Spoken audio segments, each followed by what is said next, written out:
Weekend நேயர்கள் அனைவருக்கும் வணக்கம். இன்னைக்கு நாம பருப்பு பொடிய ஈஸியா செய்யலாம். எப்படி ஈஸியா டேஸ்ட்டா ப்ரிப்பேர் பண்ணி வச்சுக்கிறது அப்படிங்கிறது தான் நம்ம காமிக்கிறோம்.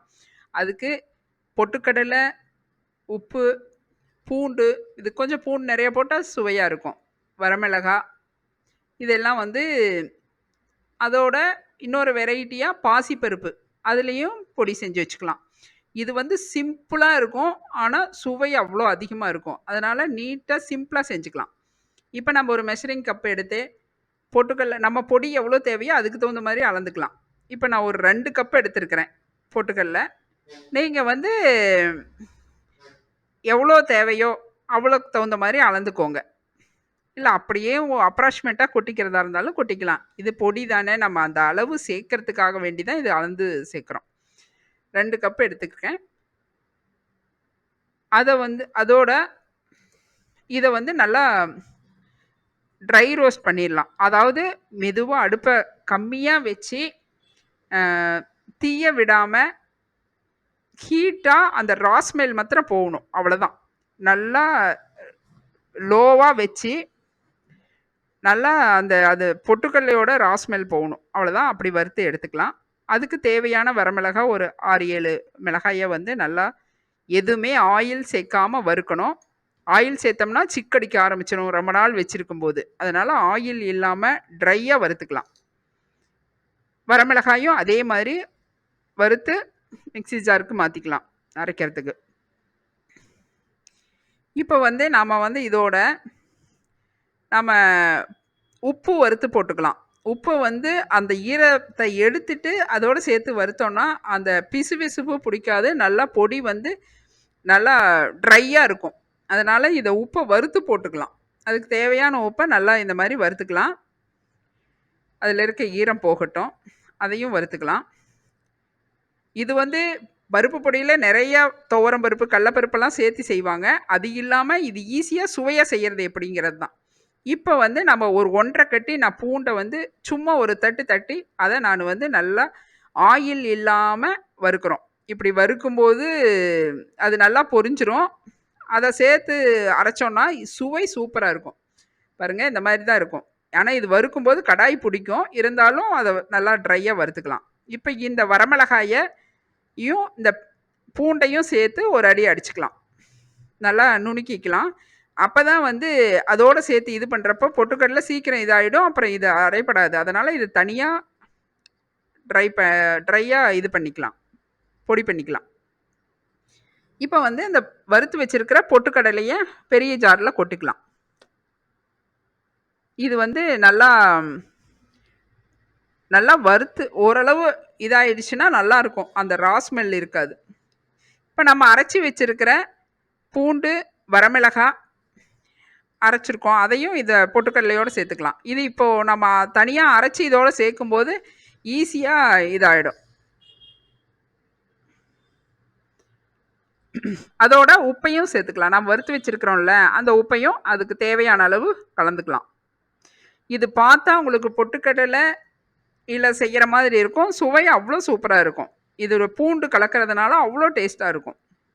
நீங்கள் வேணால் இதில் எள்ளு வறுத்து போட்டுக்கலாம், பெருங்காயத்தூளும் போட்டுக்கலாம். ஆனால் அது இல்லாமல் இது சுவையாக இருக்கும். பாருங்கள், நல்லா அரைச்சாச்சு. சூப்பராக இருக்குது பாருங்கள். இதெல்லாம் நம்ம ட்ரையாக வறுத்து போட்டதுனால பாருங்கள், பொடி நல்லா பளபளன்னு இருக்குது. ஈரப்பதம் இல்லாதனால இது ரொம்ப நாள் வச்சு சாப்பிட முடியும். நல்லா இதாக இருக்கும். இது ஒரு நல்லா ஆற விட்டு ஒரு கண்ணாடி ஜாரில் எடுத்து வச்சுக்கிட்டோன்னா எவ்வளோ நாள் ஆனாலும் இதில் சிக்கோ அல்லது ஸ்மெல்லோ எதுவுமே வராது. நல்லா சுவையாக இருக்கும். நல்லா இந்த மாதிரி நல்லா ஆற விட்டு எடுத்துக்கணும். அதே மாதிரி நம்ம இப்போ பாசிப்பருப்பில் ஒரு பொடி செய்ய போகிறோம். அதுக்கும் தேவையானது ஒரு கப்பு பொட்டுக்கடலை எடுத்துக்கிறேன். அதே கப்பில் ஒரு 1/4 கப்பு பாசிப்பருப்பு எடுத்துக்கலாம். இது 2 இன்க்ரீடியன்ட்ஸ் இதுக்கு பாசிப்பருப்பை நல்லா ரோஸ்ட் பண்ணி போடுறதுனால இதனோட சுவையும் அல்டிமேட்டாக இருக்கும். ஒரு 1/4 கப்பு போல் எடுத்துக்கலாம் போதும் பாசிப்பருப்பு. அதுக்கு பூண்டு, வரமிளகாய், உப்பு இது மட்டும் இந்த பருப்பு பொடிக்கு போதும். வேணால் நீங்கள் பெருங்காயத்தூள் வறுத்து போட்டுக்கலாம். இப்போ பாசிப்பருப்பை நல்லா ட்ரை ரோஸ்ட் பண்ணிக்கலாம். நல்லா செவக்க வறுக்கணும். அப்போ தான் வந்து அந்த பாசிப்பருப்போட டேஸ்ட்டு வரும், நல்லா டேஸ்ட் வரும். அடுப்பை லோவாக வச்சு நல்லா கிளறி கொடுத்து வறுக்கணும்.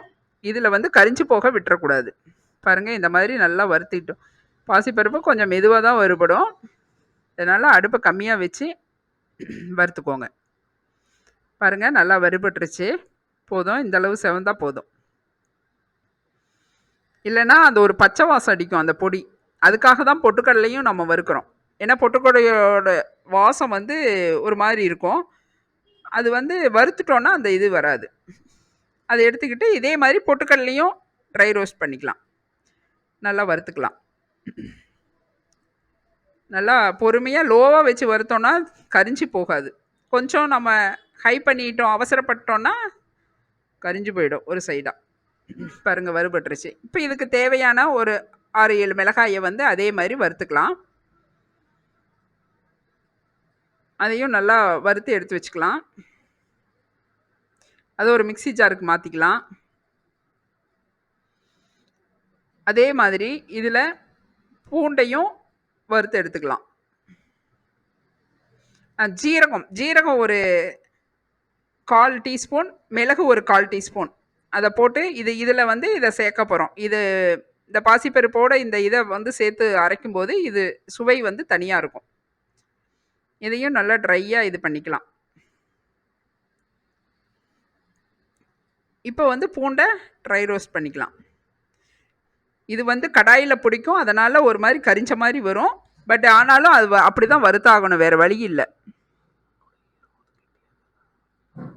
இது இப்படியே இந்த பூண்டோட ஈரத்தன்மை போய் வறுத்தா இது அரைச்சாதான் பொடி வந்து சூப்பராக இருக்கும். இப்போ வந்து அந்த இதை வந்து மிளகா அந்த இதெல்லாம் நல்லா பொடி பண்ணிக்கலாம்.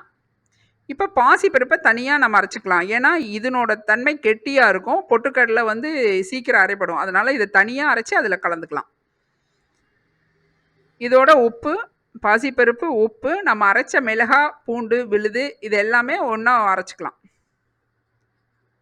பாருங்கள், பாசிப்பருப்பும் உப்பையும் அரைச்சிட்டோம். இதோட வந்து பூண்டை சேர்த்துக்கலாம்.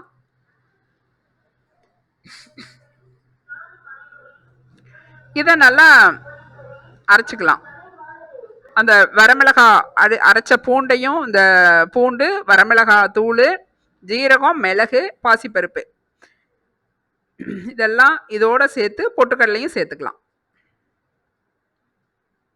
எல்லாம் சேர்த்து இப்போது இது எதை முன்னாடி அரைக்கணும், எதை பின்னாடி அரைக்கணும் அப்படிங்கிறதுக்கு தகுந்த மாதிரி அரைச்சிக்கணும். பாசிப்பருப்பு கெட்டியாக இருக்கிறதுனால ஃபஸ்ட்டு அரைச்சிக்கணும். லாஸ்ட்டாக பொட்டுக்கடலையை சேர்த்து ஒரு ஓட்டினோம்னா பவுட்ரு வந்து சூப்பராக வந்துடும், பொடி. இந்த மாதிரி பொடியெல்லாம் வந்து செஞ்சு வச்சுக்கிட்டோன்னா, பேச்சுலருக்கெல்லாம் தனியாக இருக்காங்க அப்படின்னா இந்த மாதிரி பொடியை நம்ம செஞ்சு கொடுத்துட்டோன்னா அவங்க ரைஸை மட்டும் வச்சு இந்த பொடியோட நல்லெண்ணெயோ நெய்யோ சேர்த்து சாப்பிட்டா அவ்வளோ ஒரு டேஸ்ட்டாக இருக்கும். எவ்வளோ நாள் வேணால் வச்சுக்கலாம். ஏன்னா நம்ம இதில் ஆயில் வச்சு எதுவுமே வறுக்கல. பூண்டையும் சரி எந்த இன்க்ரீடியன்ஸும் நம்ம ஆயிலோட இல்லை, ட்ரையாக தான் வறுத்துருக்குறோம். ஒரு 3 மாதம் வரையிலும் இதெல்லாம் நல்லா ஈஸியாக வெளியே வச்சே சாப்பிட்டுக்கலாம். இது எந்த கெடுதலும் கிடையாது, சூப்பராக இருக்கும். இதில் சிக்கு வாசமோ எதுவுமே வராது. ஏன்னா நம்ம ஆயிலே இதில் சேர்க்கல, எல்லாமே ட்ரையாக சேர்ந்துருக்கோம். ஆறின பின்னாடி இந்த மாதிரி ஒரு கண்ணாடி பாட்டிலில் நம்ம சேர்த்து வச்சுக்கணும். அதுதான் மெயின். பிளாஸ்டிக் யூஸ் பண்ணக்கூடாது. கண்ணாடியில் சேர்த்து வச்சுக்கிட்டிங்கன்னா எப்போவுமே கெட்டு போகாது. காற்று போகாமல் நல்லா இது பண்ணிக்கோங்க. ஈரம் படாமல் வச்சுக்கிட்டா போதும், வேறு எதுவுமே வேண்டாம். இதை வந்து இதோட சாதத்தோட இந்த பொடியை போட்டு நல்லெண்ணெயோ நெய்யோ நீங்கள் எது வேணாலும் சேர்த்துக்கலாம், நல்லா இருக்கும். இது விட்டு நல்லா சாப்பிட்டு பாருங்கள். நீங்கள் குழம்பையே விரும்ப மாட்டீங்க. சாம்பார் வேணும், அது வேணும், இது வேணும்னு யாருமே, குழந்தைங்களும் பெரியவங்களோ பேச்சுலர்ஸோ யாருமே கேட்க மாட்டாங்க. இதே போதும் அப்படின்னு சாப்பிட்டுக்குவாங்க. இந்த பொடியை போட்டு நீங்கள் இந்த மாதிரி சாதத்தோடு சாப்பிட்டு பாருங்கள், சூப்பராக இருக்கும். டேஸ்ட்டு வந்து அல்டிமேட்டாக இருக்கும். நீங்கள் வேறு எந்த பருப்பும் இதில் கலக்கணும்னு அவசியம் இல்லை. இதே சரியான டேஸ்ட்டாக இருக்கும். இதே மாதிரி நீங்களும் செஞ்சு பாருங்கள். பிடிச்சிருந்தா பி குயின் சேனலை லைக் பண்ணுங்கள், சப்ஸ்கிரைப் பண்ணுங்கள். மீண்டும் அடுத்த வீடியோவில் சந்திக்கலாம்.